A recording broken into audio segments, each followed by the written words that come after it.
Selamat datang di channel Simar Imam. Sembari mendengarkan tinggalkan like dan komentarnya bosku. Jangan lupa pasang headset kalian. Siapkan kopi dan camilan. Lupakan pahitnya kehidupan. Mari kita dengarkan sambil rebahan. Bab 881.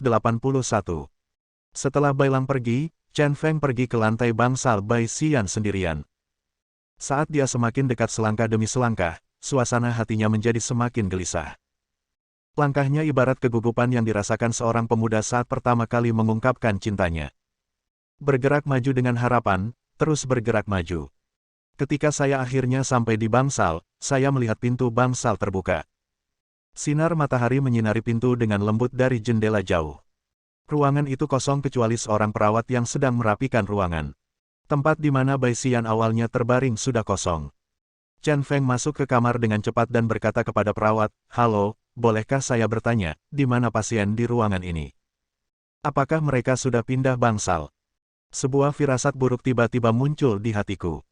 Perawat meletakkan bantal dan berkata, "Tidak, pasien keluar dari rumah sakit sekitar jam 6 pagi. Seperti yang diharapkan dari seorang bintang besar, dia dijemput dengan mobil mewah.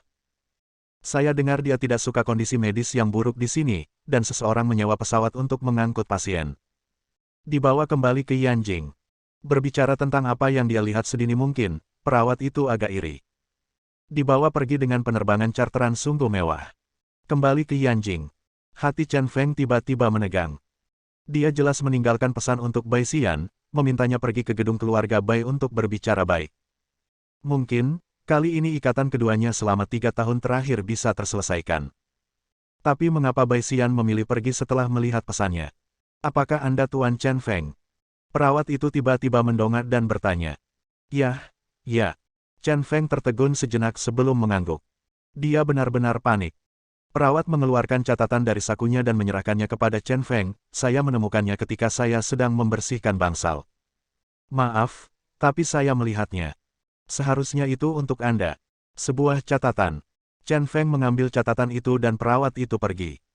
Ketika dia membuka catatan itu dan membacanya, kata-kata yang tertulis di dalamnya sangat melukai hatinya. "Chen Feng, aku akhirnya harus mengucapkan selamat tinggal padamu kali ini. Aku yakin ini adalah akhir terbaik untuk satu sama lain. Saat kamu menembak, tidak ada kepercayaan di antara kita. Kali ini aku percaya pada pilihanku, sayang tidak masalah jika aku belum pernah jatuh cinta, aku hanya berharap kamu bisa melepaskanku mulai sekarang." Dia mengenali tulisan tangan Bai Xian, tidak ada yang salah dengan itu. Chen Feng membeku di tempat dengan linglung, membaca dan membaca kata-kata di kertas. "Setiap kali saya menontonnya, saya merasa semakin patah hati. Saya sebenarnya disakiti 2 kali oleh seorang wanita. Pada akhirnya, dia sangat patah hati hingga dia meremas kertas itu. Bai Xian, kalau begitu, kita akan menjadi orang asing mulai sekarang." Selembar kertas itu membentuk busur indah di udara dan jatuh dengan akurat ke tempat sampah. Seorang dokter berjas dan bertopeng melewati pintu. Melihat pemandangan di depannya, sudut mulutnya tiba-tiba berubah menjadi senyuman bangga. Kembali ke gedung kecil Bai, wajah Chen Feng tidak terlihat bagus sepanjang sore. Seluruh orang itu mudah tersinggung. Tidak ada yang berani memprovokasi Chen Feng di negara bagian ini. Bahkan Jingguji Yongye dikalahkan olehnya saat dia kembali. Chen Feng sedang berbaring di pagar, merokok satu demi satu. Semua rokok di saku daya dihisap oleh Chen Feng. Halaman di lantai 1 penuh dengan abu rokok dan puntung rokok, dan tidak ada yang berani membersihkannya. Begitu saja, angin dingin bertiup. Saat aku melihat ke atas, aku tidak tahu kapan, tapi sesekali aku bisa melihat bulan muncul di balik awan gelap di langit. Hari mulai gelap. "Gila, bolehkah aku mengganggumu?" Ruan Qingqiu memutar tubuh anggunnya dan berjalan perlahan. Dia juga meniru perilaku Chen Feng dan berbaring di pagar di sebelah Chen Feng. Chen Feng menoleh, menekan kesuraman di wajahnya, dan tersenyum. Saya harus mengatakan, senyuman itu sangat dipaksakan. Apakah karena Nona Bai Xian? Ruan Qingqiu tidak menghindar dan langsung menyebut Bai Xian. Tampaknya ini bukan topik yang bijaksana, tetapi untuk beberapa alasan, Chen Feng tidak hanya tidak marah, tetapi ekspresinya menjadi jauh lebih santai. "Sejujurnya, aku ditipu kali ini. Bajingan itu menipuku dengan pistol hanya dengan 1 peluru dan memintaku untuk menembak Bai Xian. Bukankah itu konyol? Ini salahku. Dia masih raja prajurit sebelumnya. Dia benar-benar diplot dengan pistol. Chen Feng menertawakan dirinya sendiri dan tersenyum pahit. Sungguh memalukan, sungguh memalukan. Terkadang, semakin seseorang memedulikan sesuatu, semakin dia ingin menjelaskannya. Ruan Qingqiu tersenyum, sementara Chen Feng menahan keluhannya dan ingin menjelaskan semua ini kepada Bai Xian. Tapi Bai Xian tidak bisa mendengarnya, dan secara naluriah menceritakan kisah di depannya. Ini hanya menunjukkan betapa pedulinya Chen Feng. Crazy Chen menunduk dan menyipitkan matanya menjadi garis tipis. Ya, Ruan Qingqiu memahami pikirannya. Itu hanya berarti kondisinya saat ini sangat buruk. Tahukah Anda, biasanya rubah tua itu tidak bisa membaca pikirannya.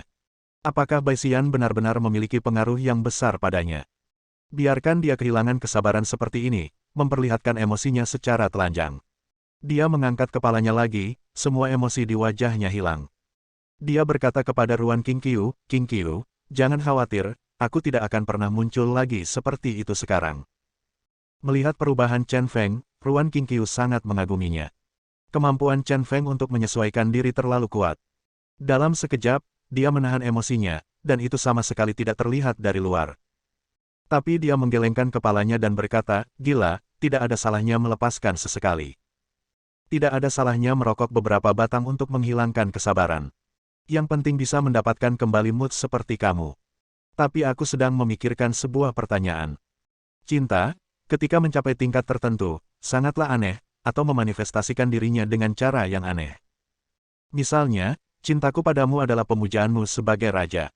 Misalnya, cinta Zhang Xinyan padamu penuh dengan ketergantungan. Misalnya, cinta Liu Jingbai padamu adalah rasa terima kasihnya kepada pahlawan dalam mimpinya. Ini semua adalah cinta, hanya dengan cara yang berbeda, tetapi ada cara cinta yang lebih istimewa, yaitu kebencian. Atau tidak bisa dikatakan benci, hanya bisa dikatakan bentuk cinta yang ekstrim. Hanya ketika kamu mencintai sampai pada titik histeria, kamu dapat mengalami cinta yang ekstrim. Mungkin itu kamu. Setelah mendengarkan kata-kata Ruan Qingqiu, Chen Feng akhirnya tersenyum dengan mudah. Dia berkata dengan bercanda, "Qingqiu, aku tidak menyadari bahwa kamu masih ahli dalam cinta. Jika kamu tidak ada pekerjaan, tolong berhenti menonton Sang Ailing." Untuk menghibur dirinya sendiri, Ruan Qingqiu juga bersusah payah. Ini sangat menyentuh hatinya. Ya, cinta dan benci itu saling terkait, siapa yang bisa membedakan dengan jelas apakah itu cinta atau benci? Ruan Qingqiu tersenyum, Chen Feng tersenyum, dan dia benar-benar lega. Ada dengan cara yang spesial. Hah. Tetapi pada saat ini, Chen Feng tiba-tiba berdiri tegak. Mulutnya sedikit terbuka, dengan ekspresi keheranan di wajahnya. "Sepertinya aku memikirkan sesuatu yang penting."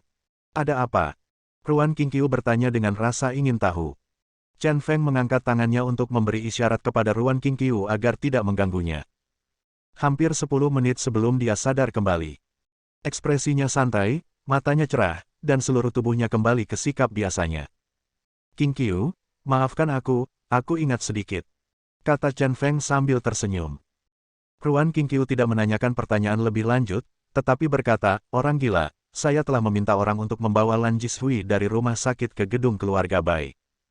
Meskipun Lan Jishui terluka parah, dia masih dapat berbicara. Ini adalah tugas yang diberikan kepadanya oleh Chen Feng, dia baru saja naik ke atas terutama untuk membicarakan masalah ini." Chen Feng tiba-tiba menjadi lebih serius dan berkata kepada Ruan Qingqiu, "Qingqiu, malam ini sangat penting. Saya akan membawa beberapa orang ke ruang rahasia bawah tanah keluarga Bai. Anda memimpin orang untuk menjaga puncak. Anda tidak boleh membiarkan siapapun mendekati bangunan keluarga Bai. Jangan khawatir, aku akan segera mengaturnya." Ruan Qingqiu mengangguk, berbalik dan pergi. Mata Chen Feng berkumpul, dan pertemuan keluarga kaisar bisa diadakan. Bab 882. Ruang rahasia bawah tanah keluarga Bai sangat ramai malam ini. Yang hadir, jika Anda mengalahkan siapapun secara acak, mereka semua adalah tokoh terkenal. Karena mereka semua memiliki lingkaran cahaya di kepala mereka, keluarga kaisar. Kepala keluarga Jinguji saat ini, Jinguji Yongye, pemimpin sekte Shen negara Wei. Keturunan Tang Jiabao, Kaisar Tang, kepala asli sekte Yuntang. Keluarga Bai, salah satu dari 3 keluarga terpecah dalam keluarga Nangong, Bai Seng, anggota keluarga Bai tertua yang masih hidup saat ini. Keluarga Lan, salah satu dari 3 keluarga terpecah dalam keluarga Nangong, adalah anggota penting dari generasi kedua, Lan Jishui peringkat kedua. Selain itu, Chen Feng. Semua orang duduk melingkar di sekitar sofa, semuanya tampak serius. Mereka mengetahui identitas satu sama lain dan tujuan Chen Feng mempertemukan mereka malam ini. Itu masalah besar. Jika Anda tidak hati-hati, Anda akan dikutuk. Chen Feng mengepulkan asap terakhirnya, melemparkan puntung rokok ke tanah, dan mematikannya dengan kakinya. Menghembuskan asap dari lubang hidungnya, dia memfokuskan matanya, dan selalu ada aura yang kuat di tubuhnya. Alasan mengapa kami memilih tempat rahasia ini adalah karena beberapa orang takut kehilangan nyawa jika mengatakan sesuatu, tapi saya jamin sangat aman di sini malam ini. Tidak ada orang lain yang bisa mendengar percakapan kami kecuali kami. Dan aku, kurang lebih, telah menguasai beberapa hal tentang klan kekaisaran. Apakah kamu mengatakannya atau tidak, tidak ada yang akan bisa lolos dari keterlibatan urusan klan kekaisaran jika mereka bocor keluar dari pintu ini. Pidato pembuka Chen Feng, selain mendominasi, juga membuat semua orang yang hadir merasa tidak nyaman. Ini jelas mengikat semua orang, baik Anda mengatakannya atau tidak. Selama satu orang angkat bicara, semua orang akan bertanggung jawab. Dengan cara ini, selama satu orang berbicara, orang lain tidak perlu menyembunyikan apapun. Paman Guan tersenyum tipis, Chen Feng selalu bisa memberinya kejutan. Ini awal yang baik, malam ini Anda bisa melihat baik-baik penampilan Chen Feng. Selain itu, ada satu hal lagi yang saya ingin kalian semua ketahui, yaitu suasana hati saya sedang sangat buruk hari ini. Meskipun itu tidak ada hubungannya dengan Anda, suasana hati saya sedang sangat buruk. Jika nanti ada yang mencoba mempermainkanku, jangan salahkan aku karena kejam.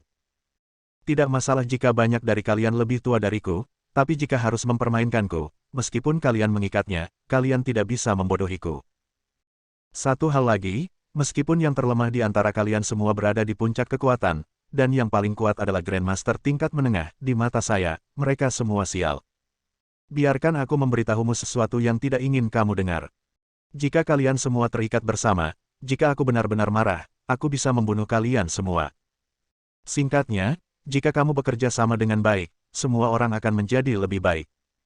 Jika kamu tidak bekerja sama, jangan salahkan aku karena bersikap kasar. Langkah pertama adalah menimbulkan keraguan, dan langkah kedua adalah mengintimidasi dan membangun otoritas. Tapi meski begitu, apa yang dikatakan Chen Feng tidak bohong. Dia memang lebih baik dari orang-orang yang hadir dalam hal mempermainkan kekuatan. Tidak ada jalan lain, hanya dengan kekuatan Anda bisa memiliki kepercayaan diri. Tapi nada kata-katanya agak terlalu sombong. Paman Guan dan Jingguji Yongye tidak peduli, lagi pula mereka dan Chen Feng sebenarnya berada di jalur yang sama. Kaisar Tang dan Lan Jishui sama-sama merasa sangat tidak nyaman. Lan Jishui, khususnya, memarahi Chen Feng lebih dari sekali di dalam hatinya. Namun di permukaan, dia tidak berani mengatakan apapun, dia hanya takut Chen Feng akan marah dan membunuhnya. Orang gila, kamu bertanya, aku akan memberitahumu semua yang aku tahu malam ini. Jingguji Yongye berbicara lebih dulu. Pernyataan ini langsung membuat orang lain terdiam. Tidak apa-apa jika tidak ada yang mengatakan apapun. Jika Jingguji Yongye mengatakan sesuatu tentang klan kekaisaran, bagaimana mereka bisa menyembunyikannya? Oke, kalau begitu aku akan mulai bertanya. Pertanyaan pertama adalah, ada berapa total pelayan kekaisaran? Selain keluarga Jingguji, keluarga Tang, dan keluarga Bai serta keluarga Lan yang terbagi menjadi 3 bagian, adakah keluarga pelayan kekaisaran lainnya? Chen Feng mulai bertanya. Pertanyaan pertama adalah pertanyaan dasar dan tidak ada tekanan. Malam ini kita hanya bisa melanjutkan selangkah demi selangkah, tidak perlu terburu-buru. Mengajukan beberapa pertanyaan yang tidak relevan terlebih dahulu dapat membuat semua orang lengah. Agar Chen Feng mengabdikan dirinya untuk menyelamatkan Gong Yuqianlei, Jingguji Yongye adalah murid yang sempurna malam ini. Ketika dihadapkan pada pertanyaan tersebut, dialah yang pertama berkata, hanya ada 3 keluarga pelayan kekaisaran. Menurut ingatan warisan keluarga Jingguji, selain keluarga Jingguji kami, mereka adalah keluarga Tang dan keluarga Sanse dari keluarga Jingguji. Kerajaan Naga. Adapun keluarga Namong, terbagi menjadi keluarga lain, aku tidak tahu. Dan semua keluarga petugas kekaisaran diwarisi dengan gambar petugas kekaisaran yang melambangkan keluarga kekaisaran. Chen Feng mengangguk dalam diam tampaknya hari ini, keluarga kaisar hampir berkumpul. Paman Guan menambahkan, keluarga Namong akhirnya terpecah menjadi keluarga 3 warna, keluarga Lan, keluarga Bai, dan keluarga Huang. Sebagai klan penjaga klan kekaisaran, keluarga Huang tinggal bersama klan kekaisaran. Chen Feng tidak bisa menahan perasaan senang, Paman Guan berbicara. Meskipun kalimat ini tidak penting, bagaimanapun juga, ini mengacu pada keluarga Huang, keluarga Namong. Aku khawatir Paman Guan akan terdiam semalaman, tapi sepertinya aku terlalu khawatir. Kaisar Tang, bukankah seharusnya Anda juga mengungkapkan ketulusan hati? Hanya dengan Anda, saya dapat sepenuhnya menyatukan potongan-potongan teka-teki keluarga Kaisar. Tiba-tiba matanya tertuju pada Kaisar Tang, mata Chen Feng tidak bersahabat. Kaisar Tang bingung sejenak dan berkata dengan ragu, semuanya ada di sini, mana yang benar? Berhentilah berpura-pura bingung denganku. Chen Feng tiba-tiba menjadi marah dan berteriak, apakah keluarga Tang saat itu sama dengan klan Yuntang yang baru saja dihancurkan? Dia telah mengetahui dari Tang Ba bahwa keluarga Tang Jiabao terpecah menjadi dua bagian karena batu penjaga yang lemah.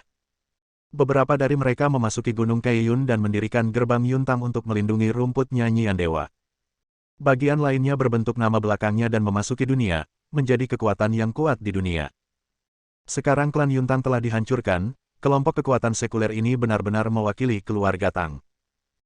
Ini, melihat bahwa dia tidak bisa lagi menyembunyikannya, Kaisar Tang diam-diam mengutuk dan kemudian berkata, ya, klan Yuntang hanyalah bagian dari keluarga Tang, dan bagian lainnya, berubah menjadi keluarga Zheng, sekarang memiliki kekuatan di seluruh kerajaan naga, terlebih lagi. Keluarga kaya di Yanjing. Keluarga Zheng selalu menjaga kontak dengan klan Yuntang. Beberapa pemuda berbakat dari keluarga Zheng akan dikirim ke klan Yuntang untuk berlatih seni bela diri. Mendengar ini, Chen Feng tiba-tiba mengerti. Tanpa diduga, keluarga Zheng juga merupakan keluarga pelayan kekaisaran. Keluarga Zheng yang disebutkan Kaisar Tang jelas bukan musuh terkuat kedua, keluarga Zheng. Pantas saja hari itu saya bertemu dengan Zheng Nuting di kaki Gunung Kaiyun, ternyata Zheng Nuting berasal dari garis keturunan yang sama dengan Sekte Yuntang. Besar kemungkinan Zheng Nuting juga mempelajari kungfu dari klan Yuntang ketika ia masih kecil. Berpikir seperti ini, Tang Huang mengenal Zheng Nuting dan meminta Zheng Nuting untuk berhenti dan membunuhnya di tengah jalan, jadi dia menemukan jawabannya. Di Yanjing, keluarga Zheng, keluarga Luo, dan keluarga Hua sering menentang keluarga Chen. Ketika dia mendapat masalah karena insiden Tianshui, keluarga Zheng memimpin dalam menambah penghinaan terhadap cederanya. Pertemuan 7 orang itu juga dipimpin oleh keluarga Zheng dan mengirimnya ke Teluk Guantanamo. Jika Yan tidak mengorbankan dirinya sendiri, dia bahkan tidak akan punya kesempatan untuk masuk penjara. Semua kebencian masih segar dalam ingatanku. Aku benar-benar tidak menyangka bahwa objek kebenciannya adalah keluarga kekaisaran. Bab 883. Sekarang teka-teki seluruh keluarga kekaisaran sudah selesai. Keluarga Jinguji yang mengendalikan Shenzong, Sekte Yuntang dari Sekte Rahasia Tersembunyi, benteng keluarga Tang kuno yang didukung oleh keluarga Zheng yang kaya di Yanjing, keluarga tiga warna yang dipisahkan dari keluarga Namong, keluarga Lan di kota Jiushui, dan misi misterius keluarga Huang dijaga ketat oleh keluarga Bai dan keluarga kekaisaran. Apakah ada hal lain yang ingin Anda tambahkan ke struktur ini? Sekarang, prototipe keluarga kaisar telah selesai. Namun Chen Feng selalu merasa sedikit aneh di hatinya. Kekuatan-kekuatan ini tampaknya sangat besar, dan setiap keluarga adalah unik, namun saya selalu merasa ada sesuatu yang hilang. Tampaknya keluarga kekaisaran di negara bagian ini bukanlah gambaran lengkap keluarga kekaisaran. Ada beberapa hal yang lebih rahasia, tersembunyi lebih dalam. Beberapa orang tampaknya memiliki pemahaman diam-diam pada saat ini, dan mereka semua diam. Dan keheningan diam-diam ini membuat Chen Feng semakin curiga, dan dia selalu merasa bahwa segala sesuatunya tidak sesederhana itu. Yongye, meskipun keluarga Jinguji menguasai Shenzong, mereka selalu merasa kekuatan tempur mereka terlalu lemah. Para pendeta semuanya biasa-biasa saja. Kecuali Hattori Masaki dan penyihir hebat yang tidak mengambil tindakan, seluruh Shenzong tidak memiliki kekuatan melawan kekuatan tanganmu. Apakah ada sesuatu yang tersembunyi di balik keluarga Jinguji? Titik terobosan yang paling berguna tentu saja adalah Jinguji Yongye. Sekarang kita hanya bisa mengeluarkan kalimat pertama dari mulut Jinguji Yongye. Selama dia membuka mulut, orang lain akan mudah berbicara. Selama perjalanan terakhir saya ke Shenzong, saya merasa bahwa agama sebesar itu tidak memiliki cukup latar belakang perjuangan. Ini seperti cangkang kosong yang disangga, sedikit menggembung. Apakah ada sesuatu yang tersembunyi di balik Shenzong, atau di balik keluarga Jinguji? Ada sedikit kerutan di wajah tampan Jinguji Yongye. Tidak sulit untuk melihat bahwa dia juga dalam kesulitan. Tetapi ketika dia memikirkan situasi Gong Yuqianlei, dan bahwa dia telah berjanji pada Chen Feng untuk mengatakan yang sebenarnya sebelumnya, dia akhirnya berkata, ya, alasan mengapa klan kekaisaran memilih 3 keluarga besar kita sebagai keluarga petugas kekaisaran adalah karena setiap keluarga semuanya istimewa, dan setiap keluarga punya misi. Saya tidak berani berbicara omong kosong tentang misi 2 keluarga besar lainnya, tapi bagi keluarga Jinguji, selain mengakar di negara Wei dan memimpin Shenzong, mereka juga memiliki misi yang lebih penting, yaitu menjaga harga karun emas negara Wei. Harta karun emas. Chen Feng terkejut. Ini pertama kalinya saya mendengar ini. Tampaknya memang ada rahasia yang bisa diungkap. Jinguji Yongye mengangguk dan berkata, ya, klan kekaisaran adalah keluarga yang telah diwariskan selama ribuan tahun. Mereka adalah penguasa rahasia seluruh domain Ye. Selama milenium terakhir, mereka telah mengumpulkan kekayaan yang sangat besar, itu saja diubah menjadi emas dan menutupi sebuah pulau. Pulau ini dekat dengan negara Wei, itulah sebabnya keluarga Jinguji tinggal di negara Wei. Faktanya, ribuan tahun yang lalu, keluarga Jinguji juga merupakan keturunan kerajaan naga, dan kemudian pindah ke negara Wei. Dan para elit keluarga Jinguji kita telah menjaga harta emas sejak warisan paling awal. Mereka adalah penjaga kekayaan keluarga kekaisaran. Klan Jinguji adalah anggota paling elit dari klan Jinguji, dan mereka memiliki kekuatan tempur yang sangat kuat. Chen Feng diam-diam terkejut. Emas sebuah pulau hanyalah kekayaan yang tak terbayangkan. Baru setelah itu dia mengerti bahwa bukan karena keluarga Jinguji tidak memiliki kekuatan tempur yang kuat, tetapi kekuatan tempur yang kuat tidak ada di Shenzong. Pantas saja keluarga Jinguji dan Shenzong terkesan sangat angkuh, hanya sekedar nama. Ternyata ada rahasia mendalam di baliknya. Penjelasan Jinguji Yongye membuat orang lain terlihat jelek. Ini adalah beberapa rahasia yang dirahasiakan oleh klan kekaisaran, dan memberitahukannya secara terbuka berarti mencari kematian. Tahukah Anda, klan Yuntang hanya membocorkan keberadaan klan kekaisaran, dan menyebabkan bencana kehancuran. Jika Anda mengungkap masalah harta karun emas, Anda tidak akan dipotong-potong oleh orang-orang klan kekaisaran. Kaisar Tang berkata dengan sinis, anak muda, kamu tidak bisa tenang. Lebih baik sekarang, klan kaisar akan membunuh orang lagi. Saya pikir hanya klan Yuntang kita yang terburuk, tetapi tampaknya yang terburuk sudah lewat, seluruh Shenzong akan lenyap.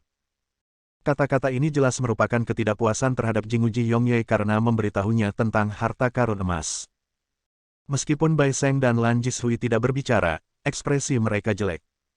Jelas sekali, dia memiliki sikap yang sama dengan Kaisar Tang. Melihat ini, wajah Chen Feng tiba-tiba menjadi gelap. Dia berjalan perlahan menuju Kaisar Tang, matanya yang menyeramkan memancarkan cahaya dingin. Kaisar Tang, jika kamu berani mengucapkan satu kata lagi yang mengkhawatirkan, aku akan mengubahmu menjadi mayat di sini. Jangan tantang ketahananku lagi. Aura menakutkan menyebar, menutupi seluruh ruang bawah tanah sekaligus. Chen Feng sangat marah, dengan niat membunuh di sekujur tubuhnya. Anda. Tertekan oleh momentum Chen Feng, wajah Kaisar Tang berubah menjadi hijau. Chen Feng mengganggunya berkali-kali, itu terlalu berlebihan. Namun saat ini saya merasa dirugikan karena kemampuan saya lebih rendah dari orang lain dan saya hanya bisa tertindas. Setelah menenangkan diri, dia mendengus dingin, memutar kepalanya, dan berhenti berbicara. Chen Feng menunjuk Kaisar Tang dengan arogan dan berkata, diam, tapi saya akan mengajukan pertanyaan nanti, dan saya harus mengatakannya. Segera, dia berkata kepada semua orang, izinkan saya memberitahu Anda satu hal lagi, tidak ada orang lain yang tahu tentang apa yang terjadi hari ini kecuali beberapa dari kita. Saya, Chen Feng, tidak bodoh. Saya juga tidak akan dengan gegabah menyinggung klan kekaisaran dan mengungkapkan rahasia yang Anda sebutkan.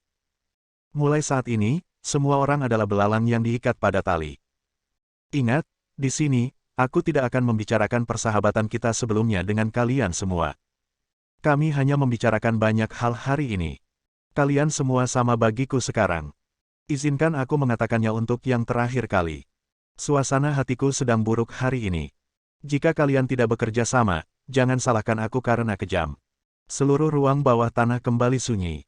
Mereka semua ditekan oleh momentum Chen Feng yang mendominasi.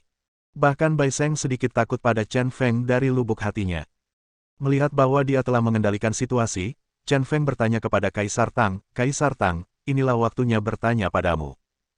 Keluarga Tang, keluarga pelayan kekaisaran, tidak sesederhana yang terlihat di permukaan, bukan? Jika tidak, orang-orang dari klan kekaisaran tidak akan ragu untuk menghancurkan klan Yuntang. Pasti kekuatan lain di keluarga Tang yang masih memiliki bobot. Dan klan Yuntang tidak lagi menganggap penting klan kekaisaran, kan? Apapun yang dilakukan seseorang, selalu ada alasannya. Dia tidak menyangka klan kekaisaran membunuh klan Yuntang hanya karena keberadaan klan kekaisaran terungkap. Ini terlalu berlebihan, agak berlebihan. Kaisar Tang menjadi jauh lebih baik dan berkata dengan nada lembut, kamu benar. Tang Jiabao dihukum karena pencurian batu suci, tetapi orang-orang yang dikirim ke Gunung Taeyun untuk mendirikan sekte Yuntang hanyalah sebagian kecil dari Tang Jiabao.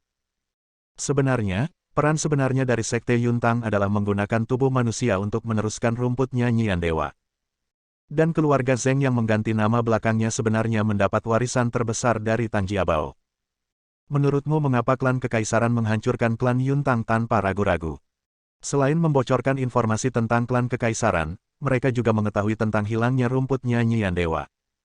Keberadaan klan Yuntang adalah untuk mewarisi dan melindungi rumput nyanyian dewa. Jika rumput nyanyian dewa hilang, klan kekaisaran tidak akan mampu lagi menampung klan Yuntang. Chen Feng mengangguk dalam diam, ya, itu masuk akal, dan itu sesuai dengan tebakannya. Hanya mengatakan, bagaimana klan kekaisaran bisa begitu kejam? Hanya karena beberapa berita tentang klan kekaisaran keluar dari klan Yuntang, mereka akan menghancurkan klan Yuntang. Ternyata alasan yang lebih penting adalah hilangnya rumput nyanyian dewa. Bab 884. Keluarga Jinguji mempunyai tugas menjaga harta emas. Apakah keluarga Tang mempunyai tugas serupa? Dengan kata lain, apa sifat khusus keluarga Tang yang membuat keluarga kekaisaran menunjukmu sebagai keluarga kekaisaran? Pembunuhan klan Yuntang tidak ada hubungannya dengan alasan internal keluarga Tang menjadi keluarga kaisar. Chen Feng yakin keluarga Tang juga memiliki rahasia yang tidak diketahui. Tidak masalah, katakan saja. Kaisar Tang juga berusaha sekuat tenaga dan berkata tanpa ragu, ya, ada alasan mengapa keluarga Tang diangkat sebagai keluarga kaisar. Nenek moyang keluarga Tang awalnya adalah tabib kerajaan klan kekaisaran, yang mengkhususkan diri dalam mengobati penyakit bagi penduduk klan kekaisaran. Dan nenek moyang saya dari keluarga Tang juga orang yang aneh. Dia cukup mahir dalam keterampilan medis. Selain itu, dia juga sangat berbakat dalam racun dan senjata tersembunyi. Chen Feng diam-diam bertanya-tanya, ternyata nenek moyang keluarga Tang adalah seorang dokter pengobatan Tiongkok kuno, dan dia juga mahir dalam racun dan senjata tersembunyi. Tak heran jika klan Yuntang terkenal dengan senjata dan racunnya yang tersembunyi, ternyata bakat tersebut diwarisi dari nenek moyangnya. Pernah ada generasi pemimpin klan kekaisaran, Ying Bai. Ketika dia tua, dia menyesali hidup yang singkat. Seperti Kaisar Qin Wu, dia ingin menemukan cara untuk hidup selamanya di tahun-tahun terakhirnya, jadi dia memerintahkan nenek moyang keluarga Tang untuk meneliti obat keabadian. Sejak saat itu, misi klan kekaisaran adalah mempelajari ramuan kematian sampai batu dewa muncul dan rumput nyanyian dewa lahir. Tapi tidak ada ramuan keabadian di dunia ini. Di akhir cerita, Kaisar Tang sendiri menghela nafas. Mendengar ini, Chen Feng mencibir di dalam hatinya, orang-orang dari klan kekaisaran cukup konyol. Lucu sekali dia ingin hidup selamanya. Sekarang tanyakan saja pada seorang siswa sekolah dasar, apakah seseorang bisa selamat dari kematian? Siswa sekolah dasar ini pasti akan bercerita dengan nada ilmiah dan tegas, bukan? Ini bukan dunia fantasi, kelahiran, penuaan, penyakit, dan kematian adalah hal yang wajar. Hanya orang-orang berpangkat tinggi yang suka bermimpi. Kaisar Tang melanjutkan, inilah rahasia keluarga Tang menjadi 3 keluarga besar kekaisaran, tetapi kenyataannya, keluarga Zheng benar-benar mewarisi segalanya dari keluarga Tang. Dia tidak hanya memiliki keterampilan medis yang kuat, keterampilan racun, dan senjata tersembunyi, tetapi dia juga menjadi keluarga kaya di Yanjing. Sekarang, fondasinya rumit dan kekuatannya luar biasa.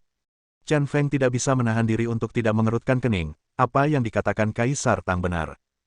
Dapat dikatakan bahwa kekuatan keluarga Zheng sangat besar di seluruh Yanjing. Setelah banyak berurusan dengan keluarga Zheng sebelumnya, saya benar-benar tidak menyadari bahwa keluarga Zheng sebenarnya adalah keluarga medis. Setelah kembali ke Yanjing, tampaknya keluarga Zheng pasti menjadi musuh yang kuat. Lan Jishui, silakan duduk dengan nyaman di sofa. Tolong beritahu saya beberapa patah kata. Bagaimana nenek moyang Anda, keluarga Namong, menjadi keluarga kekaisaran? Setelah mengetahui asal-usul keluarga Tang, yang tersisa sekarang hanyalah keluarga Sanse. Nenek moyang keluarga Sanse, yang bermarga Namong, awalnya hanya milik keluarga kaisar. Belakangan, karena alasan khusus, dipecah menjadi 3 cabang. Dengan nama keluarga biru, putih, dan kuning, mereka menjadi keluarga 3 warna. Pelarian keluarga Lan dari kerajaan naga dan kemunduran total keluarga Bai masih menjadi misteri yang belum terpecahkan. Hanya saja semua itu harus dilakukan secara perlahan dari awal hingga ke bawah. Kali ini, yuk kita telusuri asal-usul dan gali kuburan leluhur keluarga Sanse. Chen Feng, sudah kubilang, maukah kamu benar-benar melepaskanku? Lan Jishui bertanya ragu-ragu. Ada anggota keluarga Sanse di sebelahnya, dan dia hanya takut orang lain akan menjawab pertanyaan Chen Feng terlebih dahulu, membuatnya tidak berguna. Dia tidak ingin mati, dan satu-satunya cara untuk hidup adalah dengan menyenangkan Chen Feng. Dia sudah mengambil keputusan. Bagaimanapun, banyak hal telah terungkap. Jika semua orang mati bersama, tidak ada yang perlu dikhawatirkan. Kemudian katakan apa yang Anda ketahui dan katakan. Selama kamu menjawab pertanyaan yang aku ajukan dengan serius, aku tidak akan membunuhmu. Kata Chen Feng dengan sangat dingin. Tidak perlu memandang rendah orang-orang seperti itu. Adapun apakah akan membunuhnya atau tidak setelahnya, itu semua tergantung suasana hatinya. Janji yang dibuat saat ini sungguh tak terhitung. Lan Jishui merasa lega dan berkata, saya mendengar dari ayah saya tentang keluarga Namong, nenek moyang keluarga Lan. Saat itu, keluarga Namong adalah keluarga pejuang. Mereka sangat berbakat dalam seni bela diri dan menciptakan banyak seni bela diri klasik. Tian Zigong dan Bafis, keluarga Lan diciptakan oleh nenek moyang keluarga Namong dan diturunkan.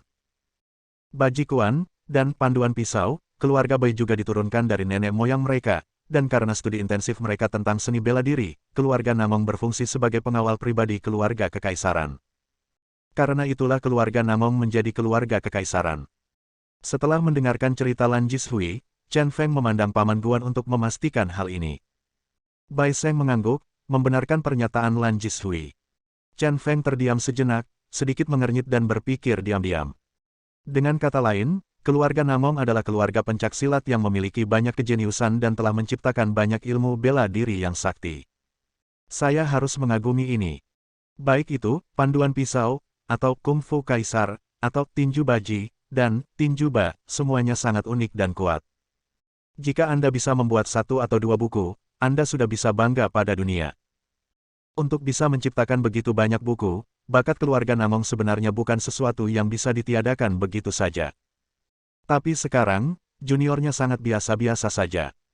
Setelah mengetahui alasan mengapa keluarga Namong menjadi keluarga kekaisaran, sekarang melihatnya, yang disebut keluarga kekaisaran sebenarnya adalah pelayan yang sangat penting di sekitar keluarga kekaisaran. Tidak mengherankan jika keluarga kekaisaran selalu menyebut diri mereka sebagai pelayan keluarga kekaisaran, dan itu memang benar adanya. Sederhananya, ini seperti seorang bangsawan yang mempekerjakan 3 pelayan. Seorang dokter merawatnya, seorang pejuang bertindak sebagai pengawalnya, dan seorang akuntan mengelola rekeningnya. Kalau dipikir-pikir, ini cukup menarik. Oke, ini waktunya untuk pertanyaan berikutnya. Pertanyaan ini sudah lama menggangguku. Artinya, klan kekaisaran ini apa? Bagaimana dia bisa membuatmu, kekuatan yang cukup kuat, begitu menakutkan? Akhirnya, Chen Feng mengajukan pertanyaan yang sudah lama sangat membingungkan. Ini juga merupakan pertanyaan paling penting, apakah klan kekaisaran itu? Romansa 3 kerajaan di awal mengatakan bahwa semua peristiwa besar di dunia harus terpecah belah asalkan bersatu. Dalam 5.000 tahun sejarah kerajaan naga, bahkan keluarga kerajaan yang sebenarnya pun tidak bisa lepas dari perubahan takdir. Mengapa klan kekaisaran muncul? Berani mengaku diam-diam mendominasi seluruh kerajaan naga, atau bahkan seluruh domain Ye. Hari ini, kami ingin melihat misteri seperti apa yang disebut klan kekaisaran ini. Begitu pertanyaan ini keluar, seluruh ruang bawah tanah kembali sunyi. Kali ini, bahkan Jinguji Yongye memasang ekspresi yang dalam di wajahnya. Tidak sulit untuk melihat bahwa setiap orang sangat tertutup mengenai hal ini. Hei, ada apa? Kamu sudah sampai pada titik ini dan masih ingin menyembunyikannya. Penampilan beberapa orang membuat Chen Feng sedikit terkejut. Logikanya, saat ini tidak ada yang perlu disembunyikan. Tapi fakta bahwa semua orang tetap diam dalam kesepakatan diam-diam memang sedikit di luar dugaannya. Setelah memikirkannya, dia berencana membawa Jinguji Yongye lagi untuk membuka terobosan. Tapi sebelum dia bisa berbicara, Bai Seng di samping tiba-tiba berbicara. Bab 885. Chen Feng, Sejujurnya, bukannya kami tidak memberitahu, tapi selama bertahun-tahun, klan kekaisaran menjadi semakin tidak jelas bagi kami. Meskipun nenek moyang kita semua adalah pelayan dekat klan kekaisaran, generasi kita semakin sedikit memiliki hubungan langsung dengan klan kekaisaran. Tapi kasarnya, meski begitu, klan kekaisaran masih merupakan eksistensi tertinggi bagi kita, karena kelompok orang-orang merekalah yang benar-benar mengendalikan dunia. Ketakutan dan kekaguman kami terhadap klan kekaisaran adalah emosi dari lubuk hati kami yang paling dalam. Bai Seng terlihat serius, dan jelas sekali bahwa apa yang dia katakan berasal dari lubuk hatinya. Tetapi semakin banyak Chen Feng mendengarkan, dia menjadi semakin bingung. Dia bertanya, Paman Guan, apa yang kamu katakan terlalu salah? Bisakah kamu memberitahuku sesuatu yang nyata dan biarkan aku merasakan kekuatan klan kekaisaran? Itu omong kosong. Anda harus menunjukkan bukti. Dia bukanlah orang yang mudah untuk percaya pada kejahatan. Bai Sengcai melanjutkan, kekuatan klan kekaisaran tidak dapat dijelaskan dengan kata-kata. Izinkan saya memberitahu Anda ini, mereka hampir mengendalikan tongkat kerajaan banyak negara, dan mereka juga mengendalikan jalur kehidupan ekonomi banyak negara. Adapun kekuatan tempur murni, orang-orang dari klan kekaisaran sendiri memiliki bakat seni bela diri yang menakutkan, dan di sekitar mereka, pasukan kekuatan tempur yang menakutkan telah terbentuk. Kudengar kamu bertemu 10 lelaki tua dari klan kekaisaran di Museum Sains dan Teknologi kali ini. Ini hanyalah tim pertarungan biasa yang mengelilingi orang-orang dari klan kekaisaran, tapi banyak dari mereka berada di level Grandmaster. Jika kamu mengambil tindakan secara acak, itu akan menjadi tim beranggotakan 10 orang dengan banyak master. Kekuatan tempur di baliknya bahkan lebih tak terbayangkan. Ngomong-ngomong, kamu mungkin tidak tahu bahwa klan kekaisaran yang sebenarnya bukan hanya yang kamu lihat sekarang. Ada 5 klan kekaisaran yang sebenarnya. 5 klan kekaisaran. Chen Feng terkejut lagi. Informasi ini sungguh luar biasa. Bisa dibilang itu langsung membuka pandangan dunia barunya. Bai Seng mengangguk dan berkata, 2 kata, klan kekaisaran, didefinisikan oleh karakter kerajaan naga. Dengan kata lain, klan kekaisaran yang Anda lihat adalah klan kekaisaran dari domain Ye, orang-orang kuat yang dibesarkan di wilayah kerajaan naga. Pengaruhnya perlahan menyebar, hingga akhirnya menjadi eksistensi tertinggi di domain Ye. Domain Ye setara dengan Asia, sepenuhnya mengalahkan semua negara di domain Ye. Karena kekuatan puncak setiap negara di domain Ye pada dasarnya dikendalikan oleh tangan klan kekaisaran. Semakin dia mengatakannya, semakin keterlaluan jadinya, dan Chen Feng merasa dia tidak bisa menerimanya lagi. Unggul di hadapan semua negara bukanlah sebuah bualan dan omong kosong. Bagaimana struktur masing-masing negara? Dengan dukungan sistem nasional dan jutaan tentara, bagaimana sebuah keluarga bisa lebih unggul dari negara? Chen Feng tidak bisa menahan diri untuk tidak bertanya, siapa klan kekaisaran lainnya. Mengesampingkan keraguan ini untuk saat ini, dia ingin terus mendengarkan. Bai Seng berkata, klan kekaisaran lainnya juga merupakan pengontrol domain lain. Karena dalam bahasa asing, namanya berbeda, tetapi dalam bahasa Cina, mereka disebut klan kekaisaran. Dapat dikatakan bahwa masing-masing dari 5 wilayah utama telah melahirkan klan kekaisaran, dan mereka mengendalikan segalanya di setiap wilayah. Tetapi dikatakan bahwa salah satu klan kekaisaran telah dihancurkan, dan hanya tersisa 4 klan kekaisaran. Kecuali klan kekaisaran kami di wilayah Ye, kami tidak memenuhi syarat untuk mengetahui siapa klan kekaisaran di wilayah lain. Namun, bertahun-tahun yang lalu, memang ada klan kekaisaran di wilayah O, setara dengan Eropa, tetapi pada akhirnya itu tersembunyi lagi. Saya ingat keluarga yang masih hidup, yang disebut keluarga Rothschild, juga disebut keluarga suci. Keluarga Rothschild. Chen Feng diam-diam berseru. Tanpa diduga, Bai Seng memberinya contoh nyata, karena dia pernah mendengar tentang keluarga ini. Itu adalah keluarga legendaris, konon menguasai perekonomian seluruh domain O, dan kekayaannya tidak bisa diukur dengan angka. Tanpa diduga, keluarga ini ternyata adalah keluarga kekaisaran lainnya. Juga, dikatakan bahwa dunia malam gelap diam-diam dibentuk oleh 4 klan kekaisaran utama di dunia sebagai sarana bagi mereka untuk bersama-sama mengendalikan dunia bawah tanah. Dan 8 dewa malam, puncak kekuatan tempur manusia, akan memberi penghormatan kepada 4 klan kekaisaran di akhir setiap dekade. Bai Seng berkata lagi. Chen Feng menyipitkan matanya sedikit, tapi tidak bisa menghentikan keterkejutan batinnya. Sebenarnya, bahkan dunia malam gelap pun dikendalikan oleh klan kekaisaran. Tapi dia tidak tahu bahwa Dewa 8 Malam sebenarnya ingin menyembah 4 klan kekaisaran. Lalu jika kamu menerima tahta Dewa Kematian, bukankah kamu juga harus memujanya? Tapi melihat keluarga Rothschild saja, apa yang dikatakan Bai Seng menjadi semakin benar. Jika itu masalahnya, aku benar-benar akan menjadi katak di dalam sumur kali ini.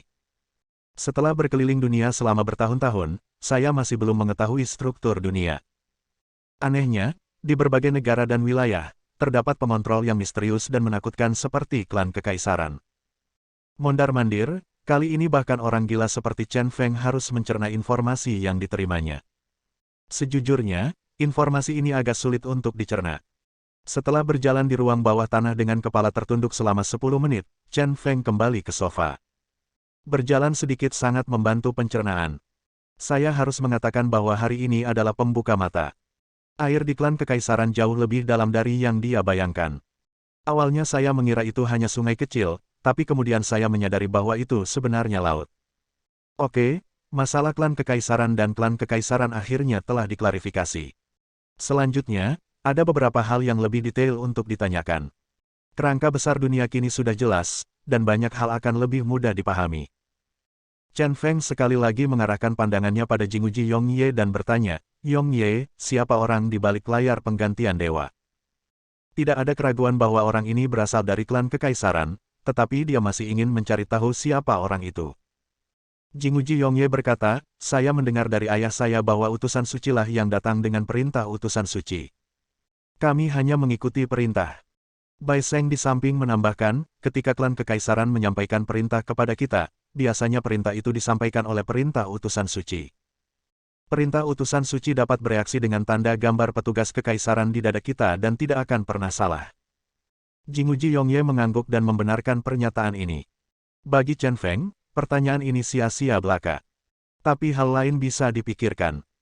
Misalnya, ketika dia bertarung dengan Lou Yuji, dia bekerja sama dengan Aoe dan keluarga Seng Guang untuk mengepung dan membunuhnya, tidak diragukan lagi itu adalah keluarga kekaisaran. Hanya klan kekaisaran yang memiliki kekuatan untuk menyatukan dua kekuatan besar ini. Ini juga memecahkan keraguan yang telah lama mengganggunya. Memikirkan hal ini, dia bertanya lagi, Yongye, kamu memberitahuku saat itu bahwa Lou Yuji memilih untuk melindungiku pada pertemuan 7 orang. Apakah ini juga perintah dari utusan kekaisaran? Hal ini sudah pasti, dan dia hanya menegaskannya lagi. Jinguji Yongye mengangguk dan berkata, ya, tapi kali ini utusan suci klan kekaisaran adalah utusan suci lainnya. Menurut ayahku, dia adalah pria yang memakai topeng hitam putih. Topeng hitam putih. Chen Feng tiba-tiba teringat pada pria bertopeng yang ditemuinya di kamar gelap rumah Lou Yuji. Orang inilah yang muncul di pavilion Yuntang pada hari penghancuran klan Yuntang. Setelah dia membunuh 10 orang tua, dia membuat perjanjian 4 tahun dengan Jing Sui. Saya mengerti. Chen Feng bergumam dan menarik napas dalam-dalam. Bersambung. Nantikan bab selanjutnya bosku.